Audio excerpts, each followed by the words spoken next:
ওম শান্তি। আজকের মুরলি 10ই জানুয়ারি 2024। বাপ দাদা মধুবন। মিষ্টি বাচ্চারা, আলফ আর বে, বাবা আর উত্তরাধিকার, বাদশাহী স্মরণে থাকলে খুশির পারদ তুঙ্গে থাকবে। এটা খুবই সহজ, 1 সেকেন্ডের ব্যাপার। প্রশ্ন: কোন বাচ্চাদের অপার খুশি থাকবে, সর্বদা খুশির পারদ তুঙ্গে থাকবে, তার পন্থা কি? উত্তর: যে বাচ্চারা অশরীরী হওয়ার অভ্যাস করে, বাবা যা শোনান সেটাকে খুব ভালোভাবে ধারণ করে আর অন্যজনকে তা করায়, তাদের অপার খুশি থাকতে পারে। খুশির পারদ সর্বদা তুঙ্গে থাকবে। তার জন্য অবিনাশী জ্ঞানরত্নের দান করতে থাকো, অনেকের কল্যাণ করো। সর্বদা এটা মনে রেখো যে আমরা এখন সুখ আর শান্তির শীর্ষে যাচ্ছি, তাহলেই খুশি থাকবে। ওম শান্তি। বাপ দাদার ভাবনা এলো যে 1 সেকেন্ডে বাচ্চাদের থেকে লিখিয়ে নেবেন যে কার স্মরণে বসেছ। এটা লিখতে একদম টাইম লাগবে না। প্রত্যেকে 1 সেকেন্ড লিখে বাবাকে দেখিয়ে যাবে। সবাই লিখে বাবাকে দেখালো, আবার কারো বাবাও লিখলেন, কিন্তু বাবা যা লিখলেন সেটা আর কেউ লেখেনি। বাবা লিখেছেন আলাফ আর বে। কত সহজ।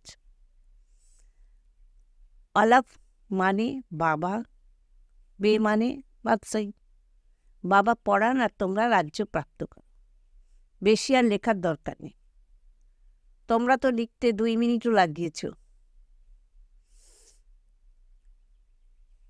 আলাপ বে সেকেন্ডের ব্যাপার।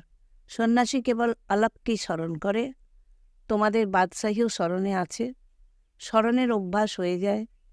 বুদ্ধিতে এটা স্থির হলে খুশির পারদ তুঙ্গে উঠে যায়। আলাপের অর্থ কত বড়। তিনি তো হাইয়েস্ট, শীর্ষে তার অবস্থান। এর ওপরে আর কোনো কিছুই হয় না। থাকার জায়গাও উচ্চ থেকে উচ্চতম। সেকেন্ডে মুক্তি, জীবন মুক্তির অর্থও কেউ বোঝে না। অবশ্যই এরও অর্থ থাকবে। বাচ্চা জন্ম নিলে লেখে এত ঘন্টা, এত মিনিট, এত সেকেন্ডে হলো। টিক টিক চলতেই থাকে। টিক হলো আলাপ করবে, বসে সেকেন্ডও লাগবে না। বলারও দরকার নেই, স্মরণ তো আছেই। বাচ্চারা, তোমাদের এত ভালো অবস্থা হওয়া চাই, কিন্তু সেটা তখনই হবে যখন স্মরণে থাকবে। এখানে বসে আছো,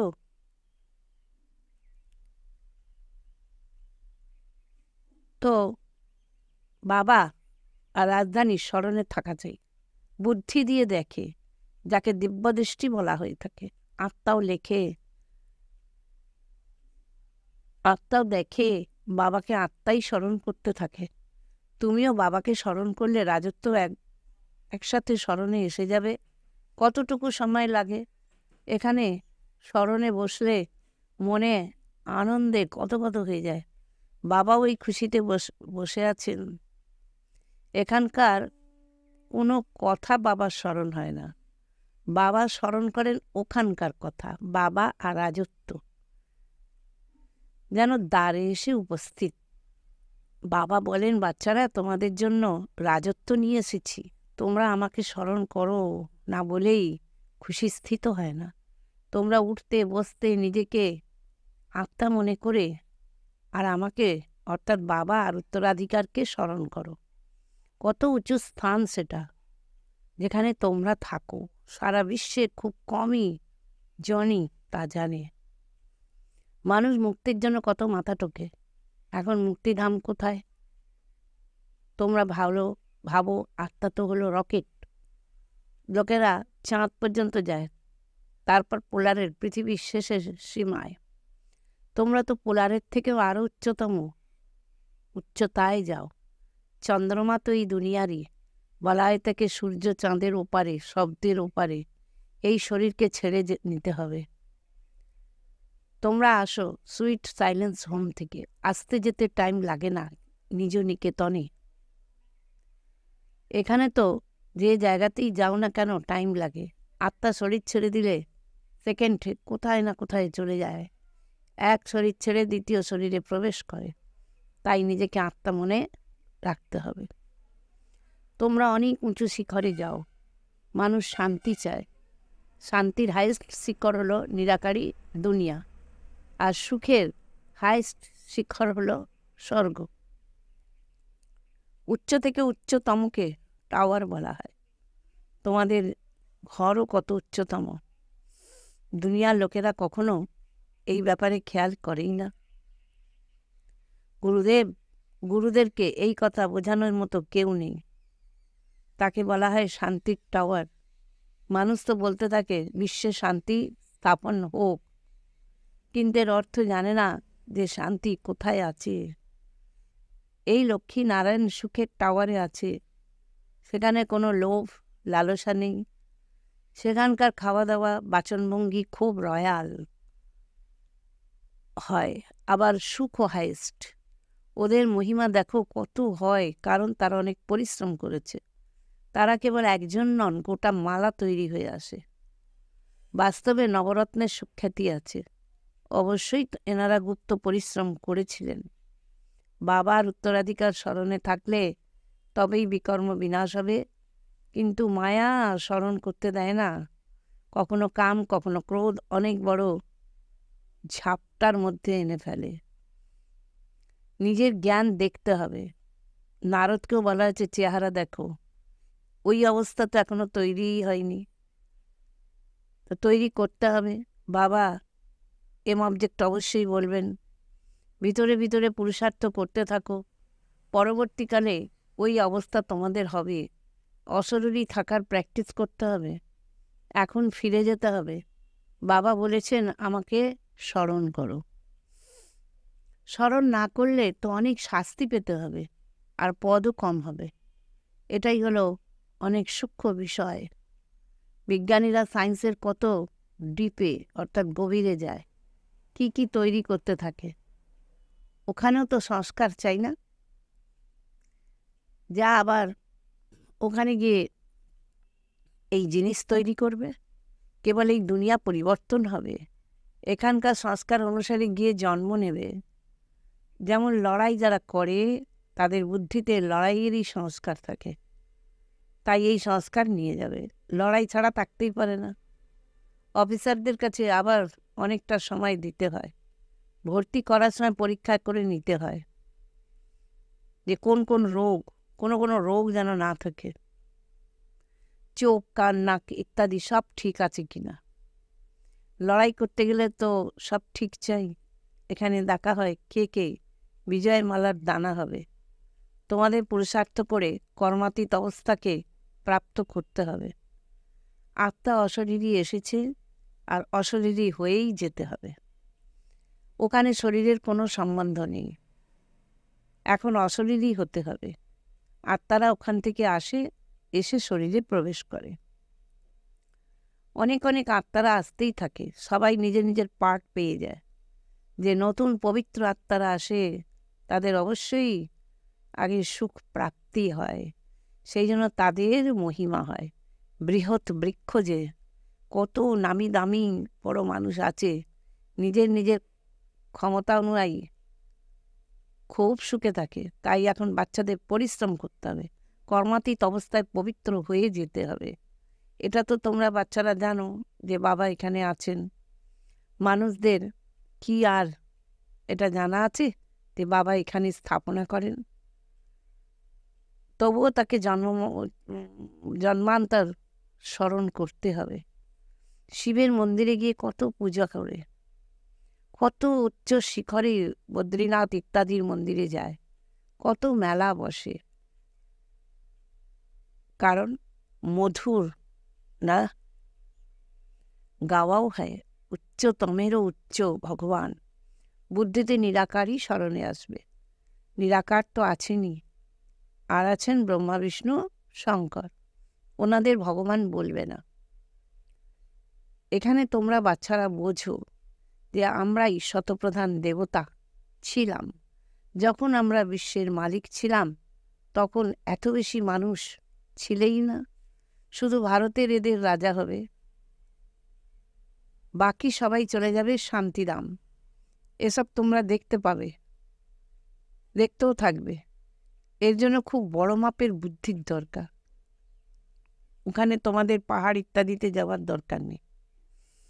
ওখানে কোনো অ্যাক্সিডেন্ট ইত্যাদি হয় না। সেটা তো হলোই ওয়ান্ডার অফ ওয়ার্ল্ড বা স্বর্গ।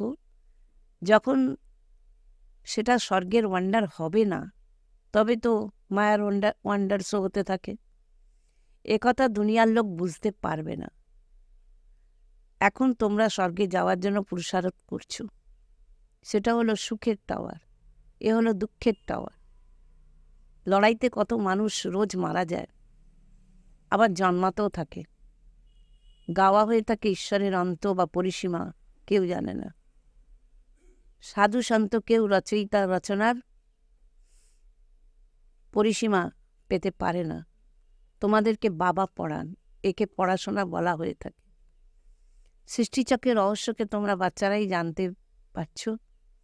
ওরা তো বলে আমরা জানি না, নয়তো বলে সৃষ্টির আয়ু 1,00,000 বছর।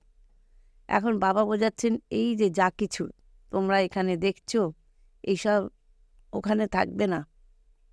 স্বর্গ হলো টাওয়ার অফ সুখ, এখানে হলো দুঃখ আর দুঃখ। হঠাৎ মৃত্যু এমন আসবে যে সব শেষ হয়ে যাবে। মৃত্যু দেখা মাসির বাড়ি যাওয়ার মতন এত সহজ ব্যাপার নয়। একে এখন বলা হয় দুঃখের শিখর, ওটা হলো সুখের শিখর। ব্যাস, তৃতীয় কোনো শব্দ নেই। তোমাদের মধ্যে অনেকে আছে যারা শুনতে থাকে কিন্তু ধারণা করে না। ধারণা তখন হবে যখন বুদ্ধি গোল্ডেনে হবে। ধারণা না হলে খুশিও থাকে না। একদম হাইস্ট পড়ার মতন লোকও আছে, আবার লোয়েস্টও আছে। পড়ার পার্থক্য তো আছে না। অসীম জগতের বাবা, ওদের কত বোঝান কিন্তু কিছুতেই বুঝতে পারে না, বুঝবেও না। স্মরণ ব্যতীত তোমরা কখনো পবিত্র হতে পারবে না। বাবাই হলেন চুম্বক, তিনি একদম হাইস্ট পাওয়ার সম্পন্ন। ওনার উপর কখনো মরচে পড়তে পারে না, বাকি সবার উপরে মরচে পড়ে, আর সেটাকে সরিয়ে আবার শতপ্রধান হতে হবে।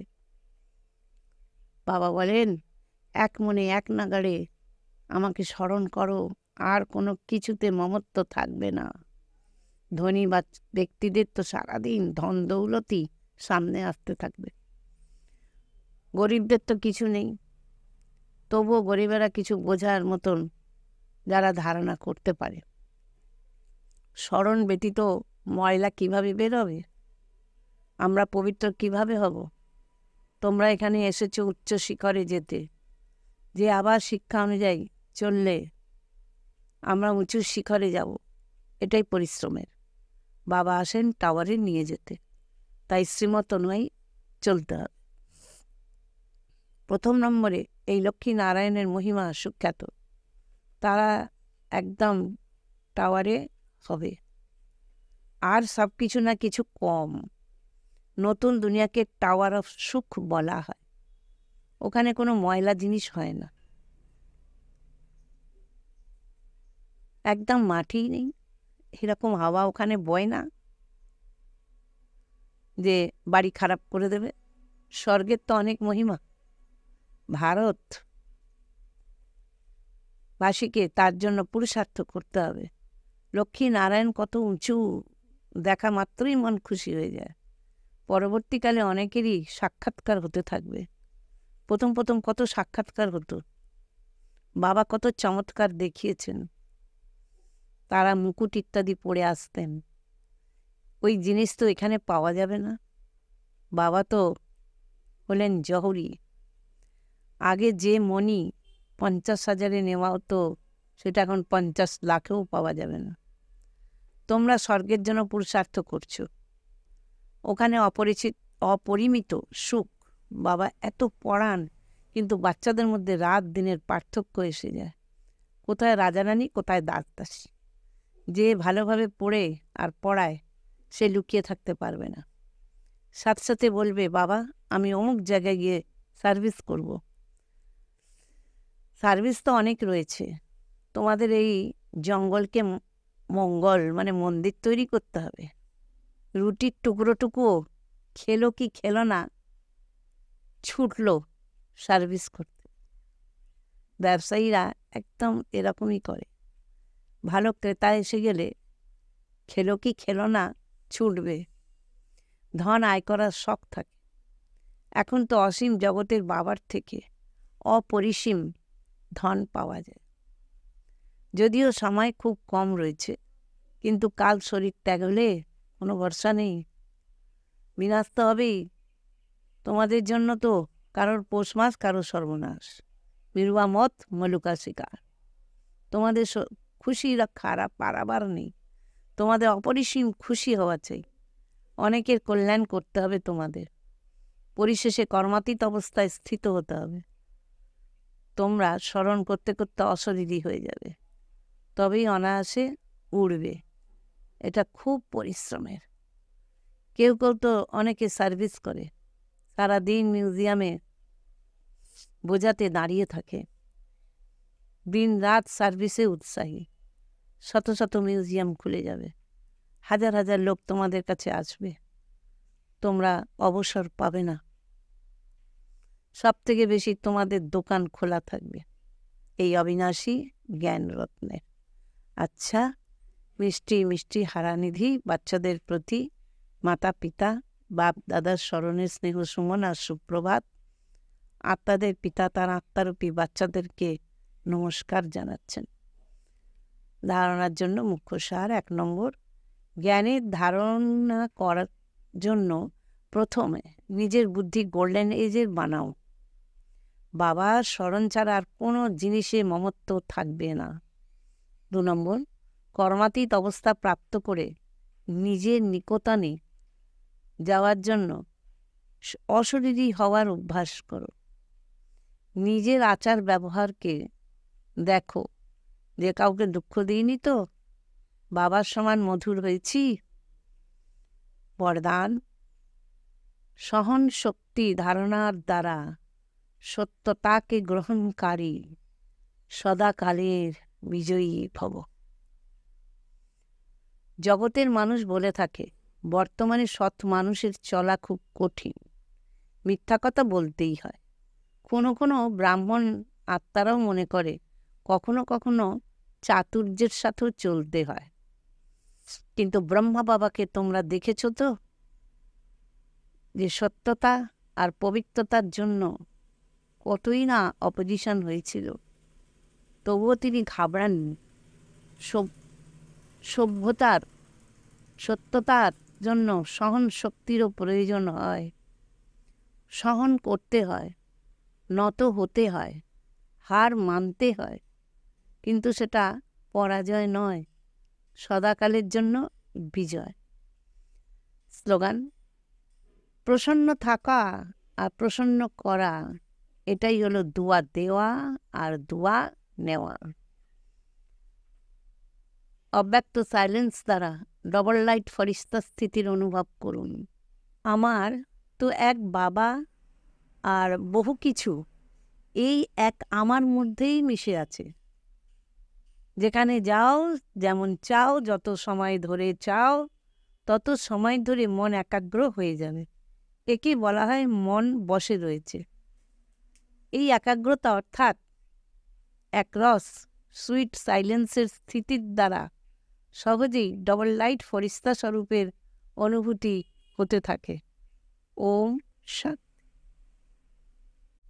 আজকে শ্রীমৎ 50 নম্বর, নিন্দাস্তুতি মান অপমানে একরস স্থিতি রাখতে হবে। দিব্যগুণ 50 নম্বর, নিমিত্ত ভাব। অবগুণ 50 নম্বর, ভুলকে অনুভূতি না করা।